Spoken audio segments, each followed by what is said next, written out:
Welcome, loved ones, to the first episode of the Any Percent podcast. My name is Evan, and I'm joined by Casper and Kody, my lovely co-hosts. Thanks for coming on by and listening. Hello. Oh wait, let's explain what's the purpose of this podcast for the first episode. Yeah, so the purpose of this podcast is that we are gamer boys, and we like video games, and we are at least mildly charismatic. So we thought people would like to listen to us talk about video games. They probably won't. So we are gonna basically every week pick a video game, play as much of it as we have time that week, hence the name Any Percent. And then we're just going to talk about it. We're going to talk about it from a design perspective, from just a fan perspective, pretty much, just talk about the game in a game literate kind of way is the idea. Yeah, it's also another way to, clear out the old backlog. Totally. Every day got a backlog. Yep. And we're also going to do the news, just to talk about what's going on. And, I feel like that's just kind of a necessary ingredient in podcasts, right? It's like you add onions and you add the news, and that's a podcast. So we're going to do the news first. We're going to open with the news, and then we're going to follow it up with a at-length discussion of Ape Out. So, Kody, why don't you kick us off with your first news story, my man? Yeah, so, the news story that I brought to you guys, you probably heard about it. It's pretty big news. This did happen 2 weeks ago, so it's not like the most recent. This past week was kind of light on game news, actually. But so on September 21st, Xbox announced that it would be purchasing Bethesda, or I guess purchasing like ZeniMax, who owns Bethesda, and then Bethesda is the publisher, and then underneath them they have various studios that you guys are probably familiar with. I mean, they make like probably some of the biggest games. Yeah, so it's like Bethesda, id, Arcane. That's pretty much it, right? Like just those are the three big ones that they're getting. Right. Yeah. Those are definitely the most standout ones. They have the Machine Games, who makes the Wolfenstein. Tango Gameworks, who make Evil Within, right? Yeah, right. Tango? I forgot that they're owned by Bethesda, and I think their next game is supposed to be a PS4 exclusive or a PS5 exclusive. So, right, like which I don't know. Weird. I think that'll still be a thing. Right. That's why this news is so crazy because, so I guess Casper, what'd you think when you first? I was surprised. When the news story broke. I was really surprised. I don't think anyone was expecting it because I don't think there were any leaks at all. No, it just came out. No, I think it came out of left field. Yeah. Yep. I was really surprised. I certainly didn't see anything online about that being even a possibility. And it's not like Bethesda was hemorrhaging money and it was like, who's going to buy Bethesda? Right. I mean, I think I am sure it had, been in the cards for like a really long time. They've been working out that deal for a really long time, but it does almost feel like a direct response to like how crazy the PS5 pre-orders were and how I don't know.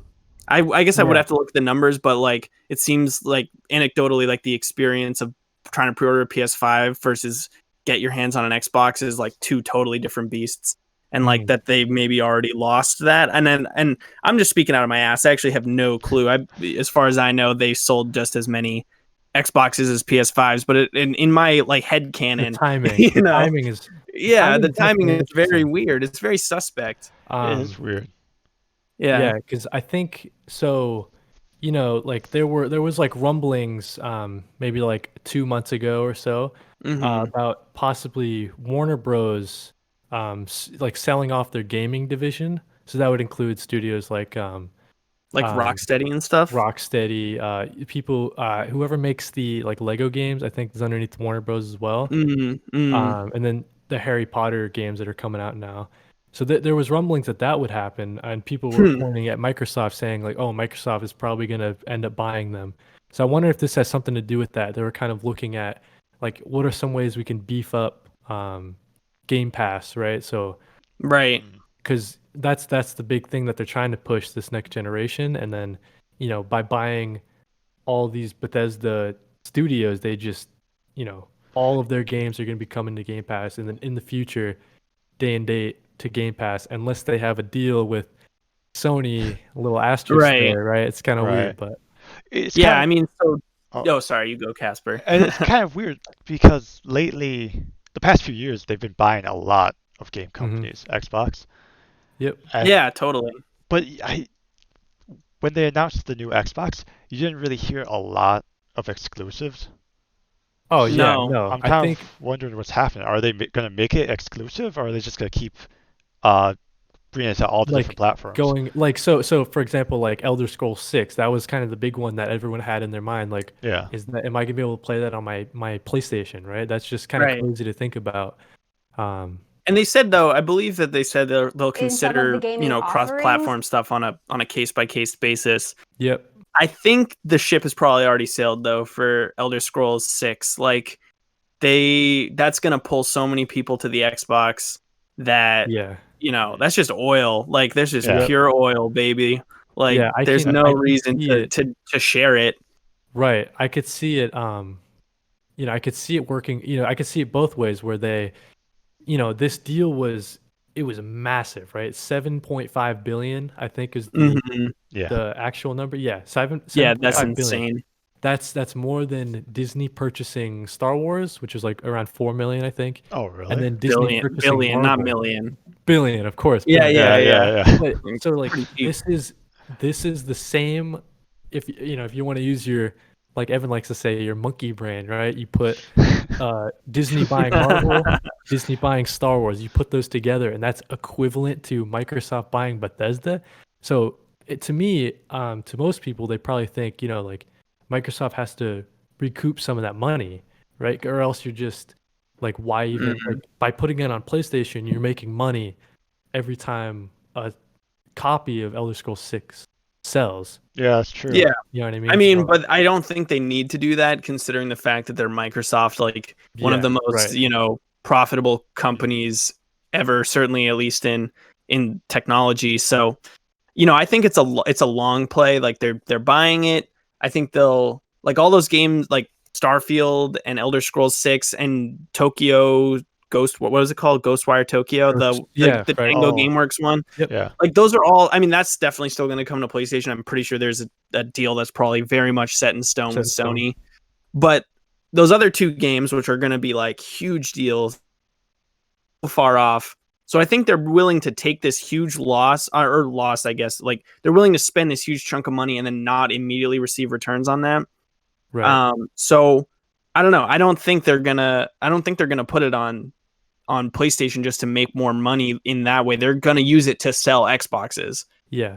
Because really, like, I think there's a fair amount of stuff that's coming out exclusive to the PlayStation that seems like, I don't know, people are interested, and maybe I'm just not listening to the right channels, but I am not like super duper aware of any like really hype Xbox exclusive games, like Halo was the one. And that's not coming out. And that's not coming out on launch. So what's coming out? What do you like? At least PlayStation has like Spider-Man and Dark Souls. But what does Xbox have? So I think that this is like a play to like sell Xboxes at some point. Yeah. Like, hey, if you buy the Xbox, one day you will be playing Elder Scrolls on it. And if you buy the PlayStation, you will not be playing Elder Scrolls. Yeah. So I think it's for the clout, at least right now. I agree. I think the most likely outcome, to me, is a timed exclusive, like a heavily like 2 years plus. It's going to be exclusive to. Yeah, I mean, Xbox. maybe. Yeah, definitely. Because at that point, it's not about selling consoles. It's kind of like how, after Microsoft bought Minecraft, they put it on everything, or they continued to put it on everything.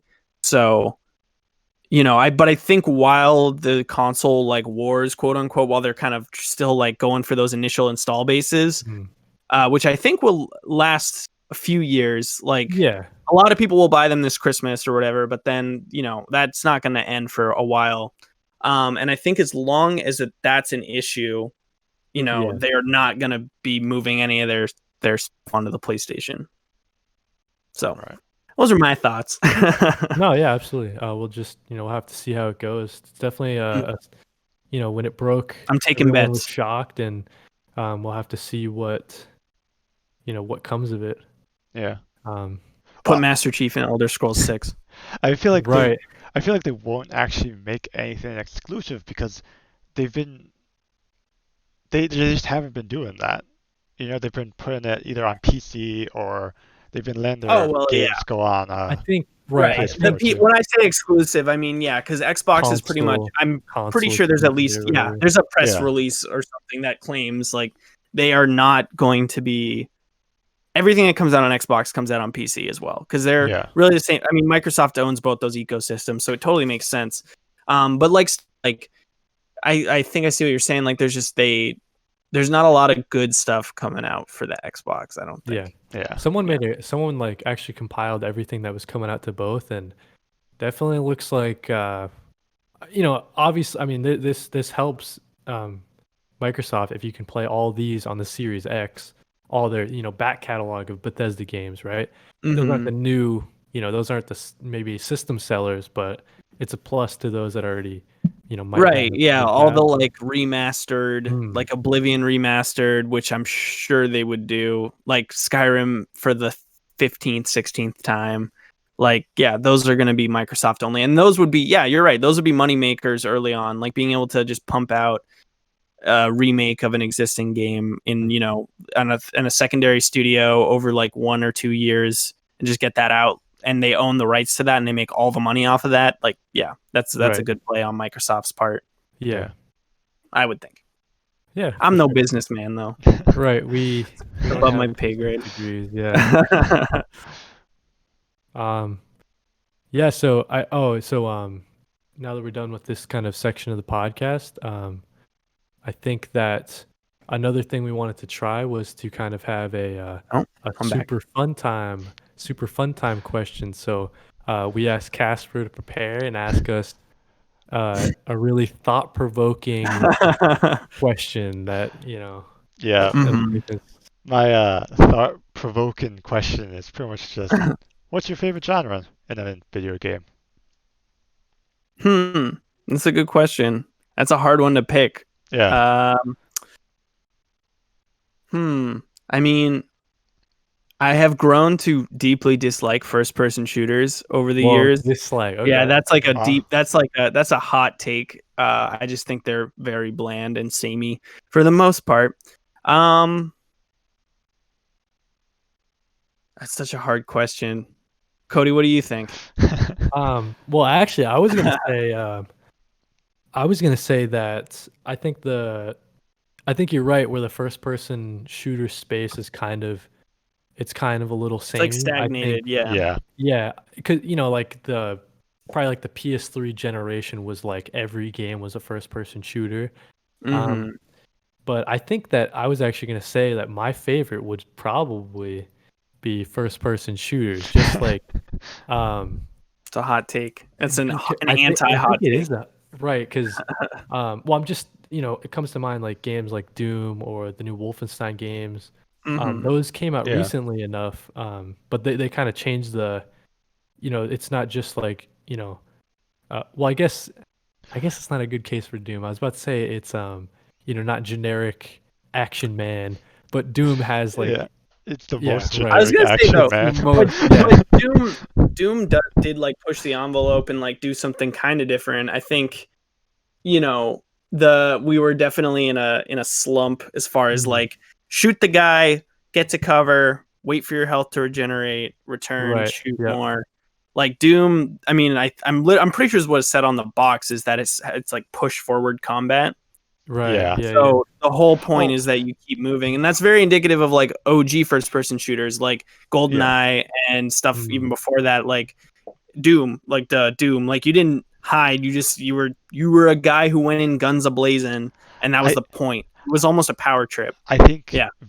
first-person shooters started becoming stagnant around, or like right after Gears of War, because that's when it was the cover shooter, and you Yep. would just hide, wait for your health to magically heal, Right. and then shoot again. Yeah. I Yeah. think I There think was that's that when it got time. boring. Right. There was that time cover shooters became very popular. That But, whole era of time, I mean, right. it was very concerned with realism and like grays and browns, and Yeah. I Gritty. think I think really Doom 2016 was one of the first major game. Like obviously, I'm sure there were indies doing crazy shit before this, but Doom like broke that mold hard for a AAA studio. Like I hadn't seen a game like that at least in a long time. And now that there's tons of other smaller studios doing similar things. There's what's that studio called? New Blood Interactive, and they do like pretty much exclusively like Doomish games. Like it's all push forward combat. Like they have a game called like a Medieval that's like kind of like Gauntlet but a first person game. I think it's based on that's something cool. else that I haven't played. And then there's they did shit. Let me look really quick. I'm pulling up my Steam library. Wait 2 seconds. But yeah, I don't know. They do they're kind of pushing that version of first person shooters, which I do think is cool. But then we just have more like Call of Duty and more other stuff continues to be released. Yeah, I guess when I say my favorite genre is first person shooters, I'm thinking of, like you're saying, I'm not thinking of Call of Duty necessarily. I'm thinking of like, like a BioShock Infinite, where it's it's first person, so it's constrained in that way, but then they excel in other areas, right? They have story, they have character, that sort of thing. And then I guess my other favorite genre would be another one, like we're saying, like I guess third person like action game. So when I say that, I'm probably thinking of like like an Uncharted or those types of games. Because a lot of the same reasons where I think that genre is also pretty stale sometimes. But then the ones that kind of break the mold, those stick out to me. Totally. Yeah. So that would be my answer, is those two genres. I think. Yeah. Casper, you go. Oh, okay. Did you figure out what your favorite genre was? No, I'm still thinking about it. I was gonna say I was still thinking about it. Okay, I'll go with mine then. My favorite genre is probably platformers, like 2D platformers, or even 3D. Can't go wrong. Yeah, either one. I always loved them. It kind of sucks because there was a time where they just stopped making them. Like there when you said the realism era, that's when they kind of stopped making platformers. Well, yeah, just didn't seem like the money was there. I don't think probably for publishers and stuff. Yeah. I think we have, obviously keeping that candle burning the whole time. Like we have them to thank, but I do think that like Super Meat Boy, as an obvious answer, is like the reason why platformers kind of made a resurgence, because it was a platformer that was not made by Nintendo, right? Which is basically at the time unheard of. And it sold just like insanely well. So I think it made us realize we can actually keep doing platformers like as a society. Definitely breathed new life. Is that how you would say? Yeah. Anyways, but so like, out of like you're saying, out of Super Meat Boy, this is around the same time, maybe like Limbo. But those are a couple of years ago, but now you're seeing games like Celeste, you're seeing The Messenger. Kind of Ori and the Blind Forest. That was a great one. So you kind of take, everybody knows 2D platformers, right? So these games that are coming out, they know what they are, and they kind of make those little tweaks that keep you coming back, and they kind of evolve the genre. So. Yeah. Actually, what are some of your favorite ones, Casper? I was gonna say Ori and the Blind Forest is definitely one of my favorite recent ones. Hollow Knight is a good one. But now that I'm thinking about it, but are those platformers, or do they just have platforming elements to them? Now that I'm thinking about it, I think my favorite genre might actually be Metroidvania. Yeah, because I'm thinking about those. One. Yeah, those are all Metroidvanias, and I mean they do have platforming elements, but it's more like a platformer is more like Super Meat Boy, it's more like Mario, where like it's the core component. But I agree, those are both like awesome games. I might also have to go these days. I might have to go with Metroidvania. you know, I really liked Hollow Knight. Obviously, I played that a while ago, and then I guess the most recent Metroidvania I played was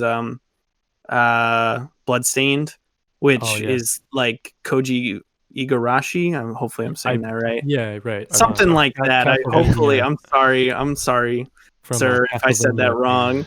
Right. Yeah, and that was awesome. So I don't know. That might be up there. I guess I like action RPGs though. Might be I was just after thinking about it for a little bit. I think action RPGs might take the cake for me. Like Kingdom Hearts is like my favorite game ever. Yeah, that's and a great Dark Souls is an action RPG. I mean, Yeah. definitely leans much harder into the RPG elements than Kingdom Hearts does. Like Nier Automata, just to keep going with more Square Enix stuff. Just I don't know. I actually do like turn-based RPGs now, but I fucking hated turn-based RPGs when I was like a teenager. Yeah. I was like, I don't have time for this bullshit. Like, Right. I am trying to play this game. Like, I'm not trying to sit and wait. So I don't know. But yeah, that would be it for me, I guess, is action RPGs. Yeah. That's a good pick. I like those too. And you know, this is something that it's you know, now you're talking about like genres that I wasn't thinking of, and I'm like, oh yeah, there are some games in that genre that I really, really like. So definitely a lot out there to play. Jesus Christ, how do you there's so many video games. What are we gonna do with all these fucking video games? Oh, I was gonna say it very quickly before we kind of get to the main topic.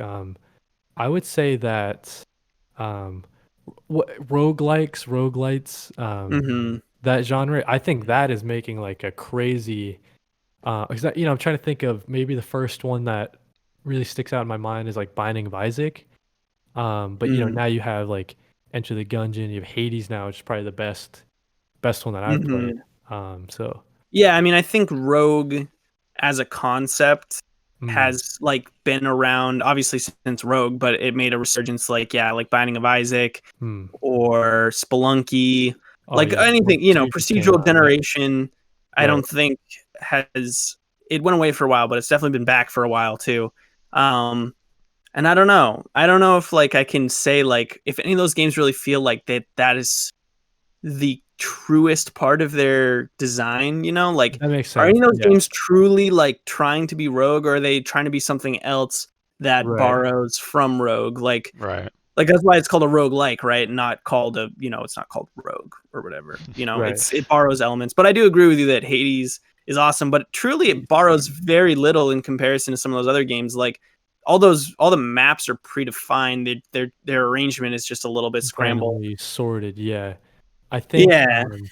And right, like you're saying, if that is a true part of what makes a roguelite is like true randomly generated. Yeah. Then I guess Hades. But kind I of guess falls outside of that. When I think of roguelike, I think of, you know, like you're dying and you're constantly getting better, and then the more you progress, you're getting more powerful. So that's kind of what I think about. But like you're saying, like the procedural generation, could not be core to the definition. To me, it seems to be, but like I'm obviously not the authority on this stuff.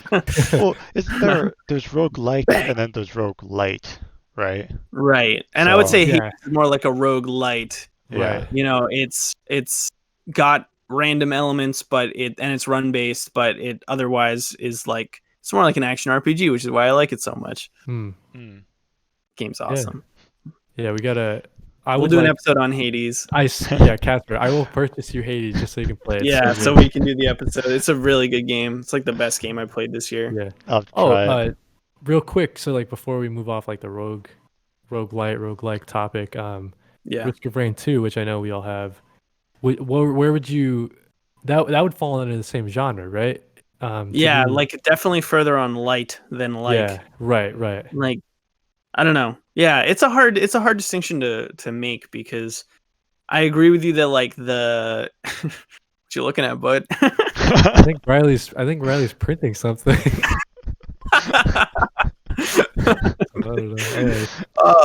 For the viewers or the listeners at home, Kody just turned like a damn totem, like perfectly still, like straight up, just like frozen, rotating in his seat. But I won't show it on camera with you. I won't show it on camera because it's got some PII, so personal identifiable Oh no, information. But social security number. yeah, Gimme. right. It's got please. Oh man, you don't want. But Yeah, yeah, so I don't know. right. Like, it's a hard distinction to make. Like, is a rogue? Stop turning. It's still, still printing. She's just printing like 20 things. I don't know what's happening. Is a rogue something that is run based, or is it something that is randomly generated? Right. Like, those are the two maybe competing ideas within that concept. And I think to me, it's more the like random generation. Yeah. Right. But I see what you're saying also about how a lot of games that really are more just about doing runs are described as being roguelike or roguelite. So It's definitely you know, a it's term a that's spectrum. right. It's being borrowed and kind of I think like as long it's kind as of hard to make the distinction. I think as long as it has random elements, like whether it's generation or items, people Yeah, tend to think it's a roguelike. right. That makes sense. Yeah, Yeah. I buy that. All right. Any percent podcast weighs in. Gavel slam, 100%. It's a roguelike if it has any random elements at all. Yes, So we are the authority. Yeah. Okay. All right. I think it's done So printing. So yeah, let's take a quick break, and then we'll be back with the game for this week. Welcome back, loved ones. So we're about to dig into what game did we play? We played Ape Out. We're gonna dig into Ape Out. We're gonna talk about what we think about Ape Out. So for this part, I think for the foreseeable future, I will be the leader of this part. So I'm gonna open with some thoughts on Ape Out, and I'm gonna tell you guys exactly when Ape Out came out, because I feel like I probably should have known that. Like, I should have like this little. I know I should have this like little card about like exactly when Ape Out came out and what it is. According to Wikipedia, Ape Out is a beat 'em up game developed by Gabe Cuzzillo and published by Devolver Digital. The game was released for Microsoft Windows and Nintendo Switch on February 28, 2019. Thank you, Wikipedia. Him out, but I forget his name. Gary or something. I don't know. This is some dude named Gary. So yeah, Ape Out. How would I describe Ape Out? Ape Out is, I think the obvious analog for Ape Out is Hotline Miami. So if you don't know what Hotline Miami is, for you, stop listening to the podcast. Go play Hotline Miami. You should probably play Ape Out anyway before you listen to this. But it's like Hotline Miami slowed way down and made random, like with rogue elements, right? Like we were talking about before. So I guess I'd like to just collect. I don't know if you guys have played Hotline Miami. Oh yeah, for sure. I know about it, but I never played. I played that on the PS Vita. Oh wow, an OG gamer right there. One of the 17 people that own a Vita. Yeah. So yeah, I don't know. Like I've definitely heard that thrown around in media, when this came out, a year and a half ago. But, what are your thoughts on that, Kody? Do you think it is like Hotline Miami? And if so, why? Yeah, I think it's it shares a lot of DNA with Hotline Miami, right? So Wow. obvious you're gonna be dying a lot. That's a lot like Hotline Miami. And Hotline Miami is very focused on its, it has a narrative. It's like a little weird and trippy and heady, so it's kind of, you don't really have to pay attention to that part. The gameplay is king in this case, right? Right. But I think another thing that kind of shares with Ape Out shares with Hotline Miami is they both are very stylish, and the Ape Out just oozes style. Yeah. I think that is something that can't be understated, is how like you can really tell that this was I guess Gabe Cuzzillo's idea, and like no one else got in the way of that. This is like his his baby. It's his baby for sure. So I think that's definitely true. Like, it has a very singular look. I don't know if it has a singular design though, because I do think that the hotline, I almost feel like, and God forbid Gabe Cuzzillo ever listens to me saying this, and I'm so Yeah. sorry. But God forbid, I hope no one ever listens to this. But I feel like he was like just on his couch one day and he was like, yo, what if Hotline Miami but Rogue? And then the ideas to make that necessary turned out to be really cool, right? Like those, but I think it started as that simple of an idea. Like it was really, I think, a riff on what Hotline Miami is, which is like these combat puzzles that are like frenetic and repeatable. And, what's the word I'm looking for?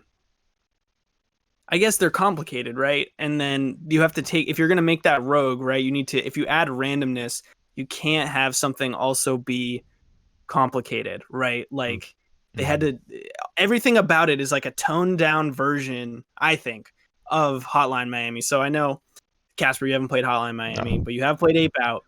Like Ape Out's three hits, you're dead. Hotline Miami's one hit, you're dead, right? They add, obviously there's the random elements in Ape Out, so just to fill in our listeners, like Ape Out, every level is a sequence of rooms. The randomness of it is like, I think, just the arrangement of the rooms. I'm not entirely sure exactly how the procedural generation occurs, but every time you replay a level, it's a different level. It feels like a different level. There's certain features that are always the same for certain levels, but otherwise it's scrambled up. And I think when you add that confusion or that randomness, like Hotline Miami does not work anymore. Like, because Hotline Miami requires you to be precise. It requires you to think ahead. And I think, it plays well that they slowed the whole thing down. And the fact that it's like, it's improvisational now, right? Like instead of Hotline Miami was this game about taking in the room and dying and updating your strategy and dying and updating your strategy. This is a much more improvisational game. You don't know what's going to come. Sometimes you know like one thing, right? And I think that plays really well into the fact that it's jazz scored, because jazz is such an improvisational music genre. So I don't know. That's fucking awesome, and I think it really works. So anyway, that's another example of something that works really well, right? And I really feel like it was birthed from the idea just to make a Hotline Miami roguelike. And I honestly prefer it to Hotline Miami by a mile. Whoa. Okay. I Yeah. think It's way more definitely fun. to your point with the rogue elements it makes it a lot more replayable, right? So Right. I had gotten like halfway through it, like whenever I played it when it first came to Switch, I think. But then, in preparation for this episode, I was playing it throughout the week, and it's like you're saying, each element introduces like a new idea, and that's kind of like that. It ties into sort of like the story of what's going on, like quote unquote story. That new element's introduced, but then the levels that you're dancing around in are, like Yeah. you're saying, they're different. So it offers like a different every time you play it is just it's definitely a lot Yeah. more replayable to your point than Hotline I Miami, think. for sure. Yeah, I think so. Yeah. I just think, I don't know. Yeah, Jasper, what are your thoughts as someone who hasn't played Hotline Miami on like the roguish elements of the game? At first I didn't actually even realize it was roguelike. Like I didn't, because I just charged through every time. I didn't realize that the build-ins or whatever were placed differently. Being, I thought yeah. I didn't even think about that. I'm just like focused on the people coming at you, so I was either throwing them or grabbing them. Um, Yeah. so I don't know. I don't have anything to compare it to either because I never played Hotline Miami. So Right, and Hotline Miami was like a very singular game. I don't think there's a lot of yeah. stuff like Hotline Miami except for this. So yeah. For me, I've never played a game like it. It's really Right. original. The only thing that I could compare it to is like I don't even remember what it's called. Some old Flash game. It was like Shoujo or Dojo Showdown or something, and Okay. it just reminds me of that. But Hmm. for me, it was like I never even seen anything like it. The visual presentation of it, Yep. Yeah. I thought it looked amazing. Yeah. Yeah, it's a cool looking game. So I guess before we start diving into the visuals, I do want to talk about a couple more of the mechanics. Um Is that I your cat? think, yeah, Oh, where is she? sorry. No. He's just fucking up the podcast. He's the guest star in this episode. Yeah, I mean, I guess this one kind of crosses into the sound design, but I think mechanically, no, this is more of a sound design point. So let's skip it. The only other thing I wanted to talk about from like a purely mechanical perspective or game design perspective, is how cool I think the death screen is as like a player feedback mechanism. Yeah. So like to compare and contrast it a little bit, like, or to fill in the people who maybe haven't played the game, when you die, it shows where your path through the level and how far you got through the level before you start another run. And I think it's an interesting choice because it can either make you feel really good or fucking so mad, Yeah, dude. when you're like, oh, it's so just the mad. next room. Yeah. Yeah. And then like, yeah, so I was gonna contrast that, like, obviously it says like you're dead, or it says like died on it, right? Which obviously makes me think of like Dark Souls. Like, just I'm gonna this will be my challenge: how to tie every video game we ever Into talk Dark about Souls. back into Dark Souls. But like, just like the plain "you died" text is like would have been an option, right? Like they could have just gone with that, but instead he decided to show you either this view that has varied emotional responses, right?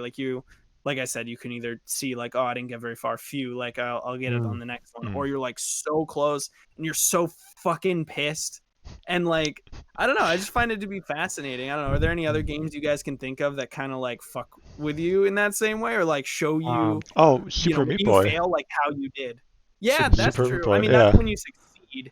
But yeah. Oh, does it? Oh, yeah, that's true. Okay, yeah, Only that's when true. you succeed. But that is, That's I right. also really like that one because it makes me mad to see like I have like 9 Meat Boys make it to like the last third of the level and watch them all fuck up, and I'm like the one that gets it. Like I'm like, damn, I was really close for a long time.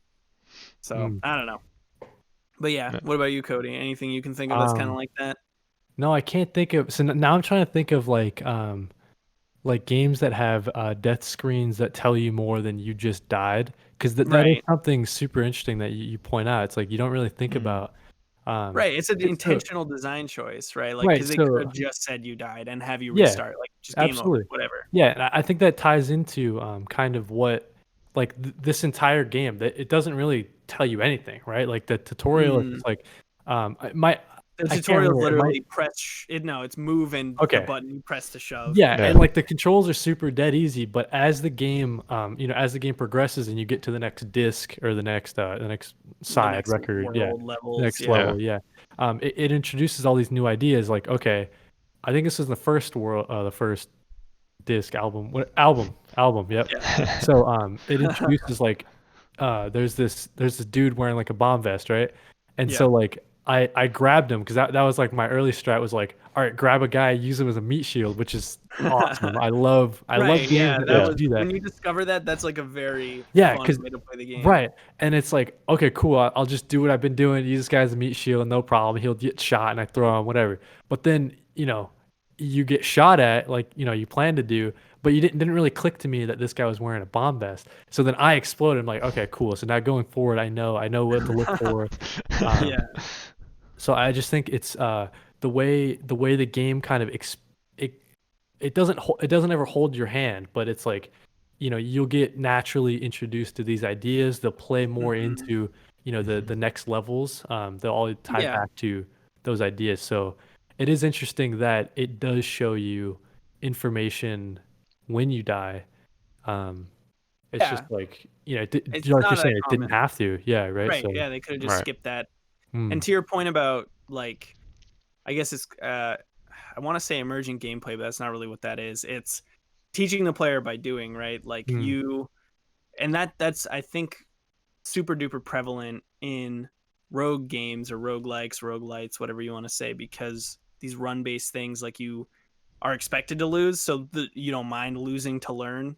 Whereas like in like a AAA game, if you were to die doing something, like, you'd be pissed. I don't know, it's fascinating. It's an interesting design, like Rogue in general is like an interesting design philosophy, because it really emphasizes player freedom and just fucking doing it and like failing. Like, that's like it's acceptable to fail in this particular genre, which in literally every other genre of video games, a failure is a really big deal. It's a nightmare. You don't, as a designer, you don't want your player to fail, but the designers of rogue games want their players to fail. Right. So it's fascinating. I don't know. Yeah. So that was pretty much what I had for the mechanic stuff. So I mean, just what Kody said though, I'm grabbing people and stuff like that's just fucking awesome. I don't have like a smart guy thing to say about the that. game makes you feel like an ape. Yeah, I don't know. It's just fun. Yeah, it's kind of a power trip. But I did want to. I guess we can do the sound next. I was going to talk a little bit about the sound. Okay. So the sound was done by a guy named I'm going to butcher this again, but Matt Bach, or Boch. I'm going to go Bach. I think. And I think he did a really cool thing. I don't know, obviously, how much Gabe Cuzzillo was involved in the design decisions around the sound, but like we'd already said, like the frenetic and improvisational nature of the gameplay, I think, plays really well to jazz. Yep. Because that's what jazz is, right? And I think it's really cool. Like the enemies fire their guns on beat. So like when you grab an enemy, it's actually from what I've have perceived, and I could totally be off, but feels to me like when you grab them, no matter when you grab them, they're not going to shoot until the next beat, right? Yeah, and everything. So even though that's not, even though it's not like the same like time span every time, you have a natural ability to predict that, right? If if you can feel the rhythm at least a little bit, which I don't know, maybe some people can't. But like my dad can't dance, so I don't know. Maybe he's like, "Why is this guy shooting?" I don't get it. But like you just can intrinsically feel like when that shot's gonna come, so you can feel the beat, right? So, and that almost works better. That's more predictable to the player than like a set time limit on how long it is until they shoot. Right. So I don't know. I guess the question I have for you guys about the whole jazz thing and the sound in general is like this game is like very jazz. I'm just wondering, can you guys imagine it working in any other genre of music? Oh no, absolutely not. I think no. So like we're saying, it kind of plays into the style, right? So even on the menu screen when you're picking which album you want to play, like right. The world. And this ties into the so maybe I'll veer off and not talk about like the go for presentation it. of it, but everything it would not work with any other genre of music. And I think like in high school I was in jazz band or whatever, but jazz like I know I'm a double nerd, I'm a game nerd, and so jazz, like you're given constraints, right? So you have to play with this chord progression or whatever, like that's what's going on. But in this game, right, it turns that on its head, right? So you're given you have to get from A to B. There's going to be these kind of enemies in the way. There's this new game mechanic that's being introduced to you, and then all of that ties to the soundtrack, like you're saying. So everything you do, when you punch someone and it's like this loud cymbal crash, you know what I mean? Yeah, when they hit the wall, and it's like, I think I might be crazy, but I think when I first saw this game at PAX East, because I always try to go to the Devolver Digital booth, because like they always, I mean, they do cool shit. They're just killing it. Every game they put out is pretty much a hit, right? But I think that I might be crazy, but I think they had a guy who was on a drum set while the game was playing, and he was doing what the person doing the demo was. Oh, really? So he was doing crazy. Like loud. I want to say I think that was my first year at PAX, so maybe I didn't stay for too long. But it's kind of as I was playing it, I can imagine someone like literally live drumming along with you. Exactly, right. So the level has a theme, right? So I'm thinking of the third album where it's kind of like a jungle theme, like a militia outpost. That's where you're being captive and where you're breaking out. Yeah, right. So that kind of that theme of that level soundtrack was kind of more like army, like battalion, like so every level had a different theme, and as far as sound design goes. So whenever you go to the fourth album with the cruise ship, right? Or it's like a freighter. It's like it's a shipping whatever. But it's not the same cymbal crash that you heard in album one, right? So whenever you're hitting someone to that, it's like a loud like It's like a No, gong? you know what I It's no, like I was a thinking what that was. So today I played like a little bit of each world, and I'm pretty sure that's like Foley of someone just banging a metal pipe against a steel girder, Yeah, because that's right. what Like it Oh, sounds okay. like. so It's just like dong. yeah, because when I heard it, I'm like, is that kind of like a gong? That's interesting. But yeah, like Yeah, you're saying, it's just like it sounds like someone just like messing around, and yeah. they're like behind me on my Stomp. like I'm at the couch playing, and they're just behind me like just drumming, like Yeah, doing all this crazy stuff. So yeah, I think yeah. I can't imagine any other genre of What music to go with. I think genre? it's perfect. Yeah, Yeah. What do you think, yeah, Catherine?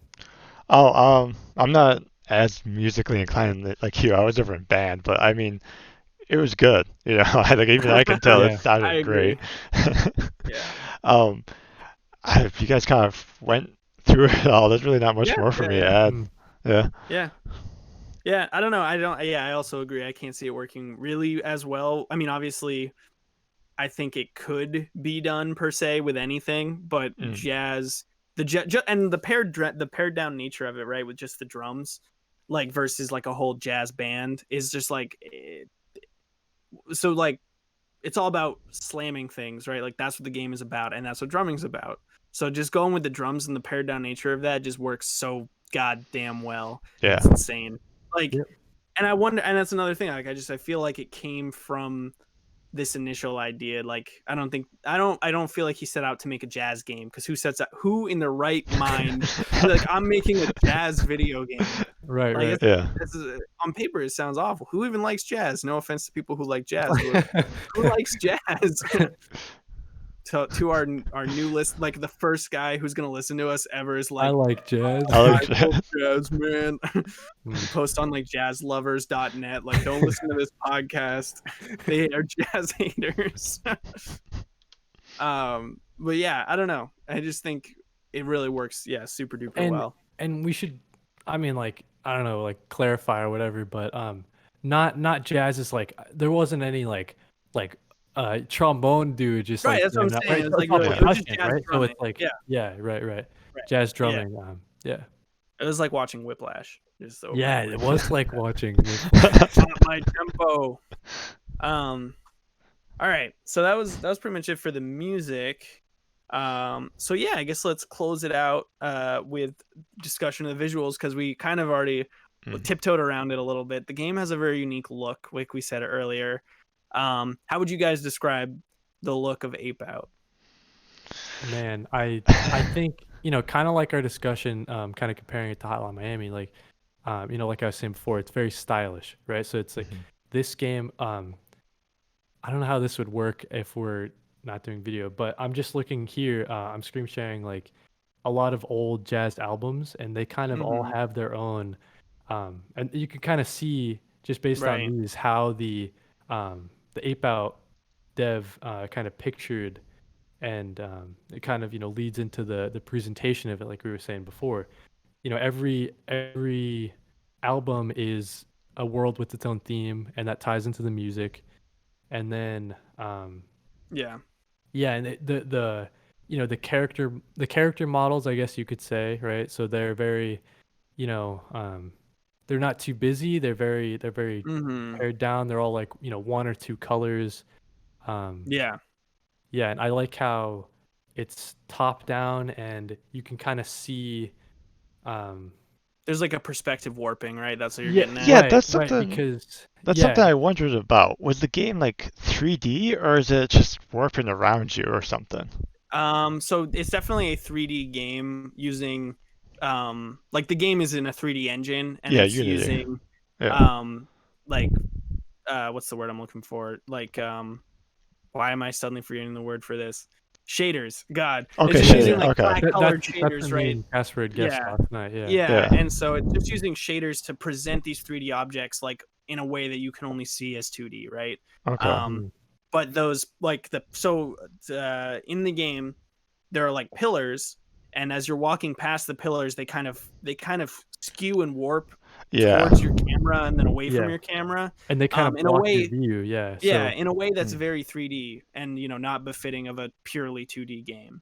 So mm, the game is like intrinsically 3D in a way, like, Yeah. definitely, yeah. I It's fascinating. I like that a lot, but maybe it was just me. But I feel like if there was a lot of walls and you spun around a lot, I got like motion sick or something. Oh, Oh, totally. okay, Yeah. Yeah. No, interesting. Yeah. you don't have a ton of yeah, like pathfinding information like Mm, on the screen. Like it's kind of hard. Yeah, I agree with you. Yeah. It's kind of hard to tell what's going on and where you're at. Okay. right. I thought it was just I me. think if we're talking about its use of color, it is very purposeful. Like when it does have a color change, Hmm. it is color change for a reason, right? So I Mm. think of I think it's a couple times on maybe one on each album, I think, but like the lights will shut off, for example, right? And Yeah. then you didn't see it before, but all of these guys have flashlights, and and then Right. it kind of turns into like a stealth game, sort of. So you're trying to keep out of their flashlight Flashlights. Yeah. cone. But yeah, so like like when you get shot, you're dropping blood behind you. Hmm. And like that is a color that sticks out on the levels like normal background. It's like a bright Hmm. red. So Hmm. I Yeah. think its use of color is pretty awesome Very, too. yeah, it's very deliberate. Like Hmm. all the color choice. I agree. All the color choices like mean something, and I like just to I guess to circle back on the sound again a little bit, but in the fourth level, I think of the first world, there's a part where you have to bust open a door and it sets off an alarm. Yep. Yeah. Mhm. And the drums have, there it was like a tom roll kind of is the Mm. default drum. It's just like boom, boom, Yeah, boom, for the boom, for the boom. first album, right. Yeah. Mm. And then when you get to this part, it sounds like the opening to Cowboy Bebop. It's like It just it's goes like nuts. Yeah. robbery Yep. music like at that Yeah. point, and that's it's so sick. And like yeah, And then it god starts flashing red and like yeah, um and then just like shit's going down, like mhm. from the sound and from the visuals. Yep. Well done, Gabe. Nice I job, knew shit was Gabe. going down. But yeah, um, I think the flat kind of visuals are really cool, but I also thought it was interesting, like the animated background, like kind of like Yeah, like Mm. shifting, like it was like an old school animation, like if you were mm, literally taking pictures of paper. yeah, Uh, I right. thought that was Right. just like an interesting flair that he didn't need to add. Didn't I don't know how much it added per se, but I think it's cool. Mm. Yeah. Yeah, I don't know, I think it helped a lot but by yeah, adding that. with the vibe. Yeah. Yeah. Yeah, that's like we're talking about the death screen, right? And like every um it doesn't it like zoom out too to show you like the full Yeah, it shows you Yeah. the and full then it map and the line right. work. Yeah. Like you're saying it's got that kind of like grainy whenever you're on like a loading screen, it Yeah, kind of Mm. gets you in the vibe of like you're gonna put on an old jazz album and Yeah. recline and listen to yeah. drink some scotch or whatever. It definitely reminds me of like that old Yeah. film projector. Yep, Yeah. yep. Yeah. Mm, hmm. Yeah. Um, I also think the other reason he probably went with that flat design. I mean, I do agree with you, Kody, based on those images of jazz albums. Like, it's clear he's going for that. But this is it's a one man show for the most part. I know Right, there right. was Matt Bach on sound, and then actually Bennett Foddy did the art, Oh, which is okay. Yeah. crazy. Right. Yeah. Which we haven't talked about yet. That's insane. Yeah. But like with going with the flat design, I think he could probably cut a lot of corners with his 3D modeling, and he didn't have to Yep. texture anything, right? Right. Like nothing needed to be textured. So like we have no idea what I would absolutely love to see what the fucking ape looks like just the Oh, like raw like actual, obj yeah. file Right. of it, because I Yeah. bet it has like no head or whatever, like Yeah. it's like all kinds of fucked up. But just because you're viewing it from exclusively that top down Mm. view, Like I want to and get the underneath. yeah, Yeah. right. Yeah. I want to see its taint. Is that so wrong? But I don't know. I thought it was. I think that was part of the reason they went with Mm. that art style, is because they could crank it out as a small team. Right. So yeah.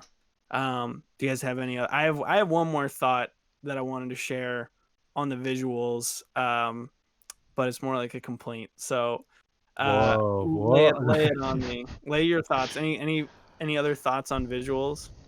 Um, Uh, I can't think of anything. I think we've kind of said it that this game is super stylish. Its yeah. presentation is great.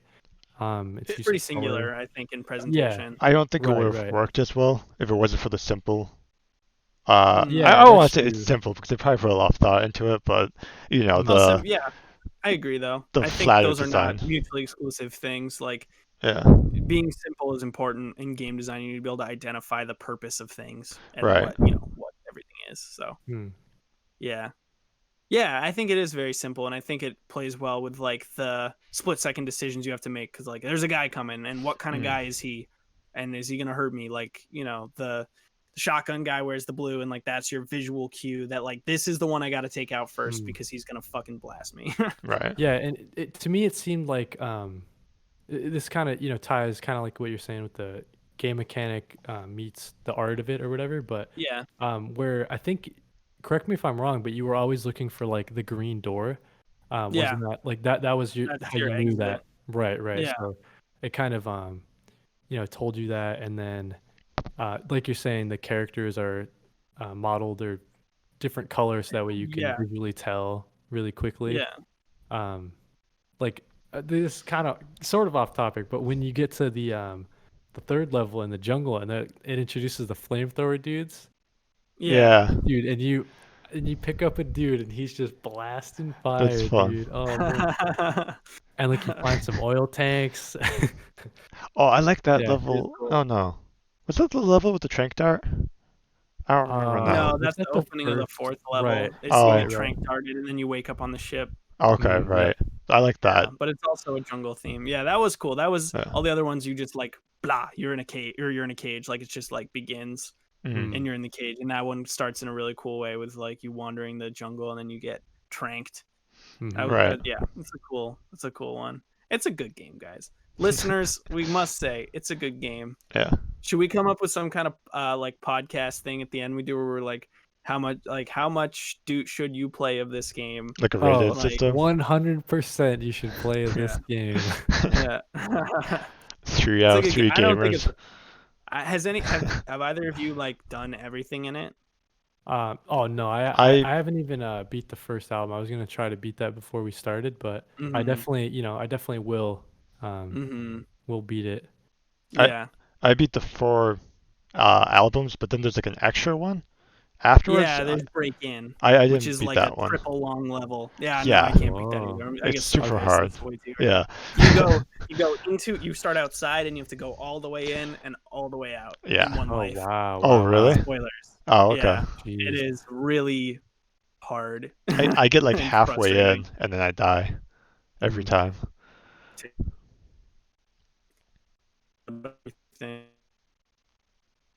Hmm. Oh, you're cutting out. You guys hear me? Yeah, can you guys hear me? Yeah. Oh, we hear you now. Yeah. Guys, yeah. Yeah. Okay, I'm back. We'll cut that part It out. happens sometimes. Yeah, we'll just cut it out. Leave in my glitching voice like.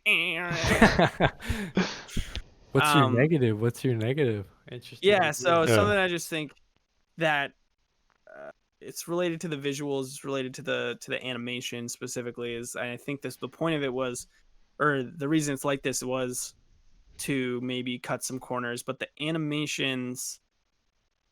I wish I had like uploaded a video to show you guys, but so the walking animation for the ape is it's like point based, right? So if you can imagine like your leg, when you step forward, you establish a point and then Mhm. your knee shifts on that point forward, right? Yeah. And so in like a traditional quote unquote animation style, you would just emulate that, right? Whereas from what I'm looking at, it looks like this game actually does do that. Like it establishes a point and then all the animations like move around that point. So Oh, I like see. when the ape puts its fist forward, its elbow is now like locked in around that position up until it reaches a certain point and then it moves its fist again. Okay. Okay. Right. So it looks really, really good. I think the animations look great when you're moving forward. But when you guys get off, I want you guys to try like strafing really slowly to one side. Mm. It looks Oh. really weird. It does not look right. It does not look like the ape's wrist is like Oh, 12. okay. I know what you're Yeah, talking yeah, about. I've seen that. Like just start strafing to the side and you'll see like a straight beam like shoot out of his arm and like wiggle him to one side. But I think in in like the straightforward movement, it obviously looks really cool, and it probably Right, was 'cause you faster kinda than just hand animating. Yeah, yeah. yeah. And I think it was probably that was the reason, or maybe it was just to be cool. Like programmatic animation is like a neat thing, so maybe that's the only reason they did it that way.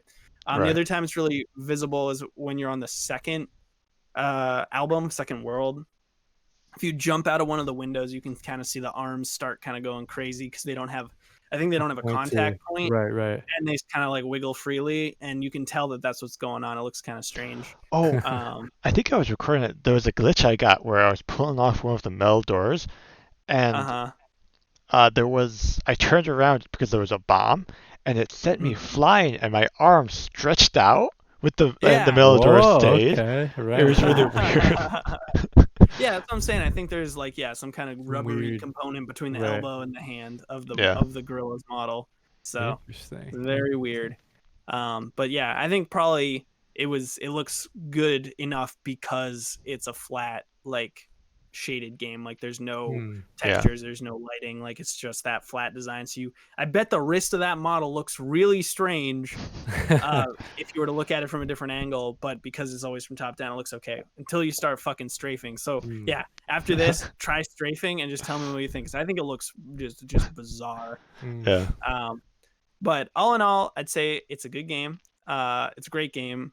I really enjoyed playing the first like 4 worlds. I thought the 5th like bonus level was bullshit hard.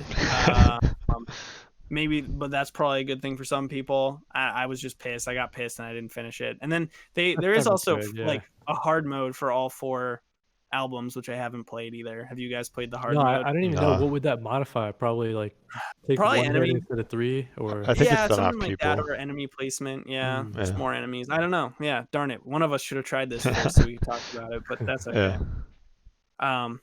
Yeah, I don't know. Hey, So it's that is any percent's opinion on Ape Out. rubber stamp it.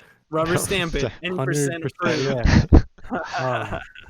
I think, before we conclude this episode, I just want to point out that, man, Devolver Digital knocks it out of the park pretty much every time. Yeah. They do. I think I was talking to Casper. Evan, you might know the story as well. But I was talking to Casper about it. Have you played the game Downwell? I haven't. I've seen it. Liz has played it. My girlfriend. Yeah. Downwell. It's kind of the same idea. It's super stylish. Yeah, But I've seen it. Yeah. Man, maybe I should pull up the story so I don't talk out of my ass. But essentially, like how the guy got the game funded by Devolver.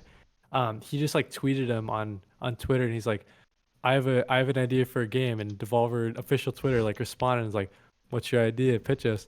And he's like, like game fall down well gun boots, and then Devolver's like, we'll be in contact. Yeah. Oh shit, that's sick as hell. Yeah, right. So they just, I don't know. We'll probably be talking about a lot of Devolver games because they just, I don't know, they kill it. Yeah, I'm just looking at the list of their games. They know what they're doing. I think if we wanted to wrap it up, we could. I feel like this is. Yeah, I think we did a good job, everybody. I think I would listen to this. I think it's all right. I think we're nice boys who talk okay about things we like.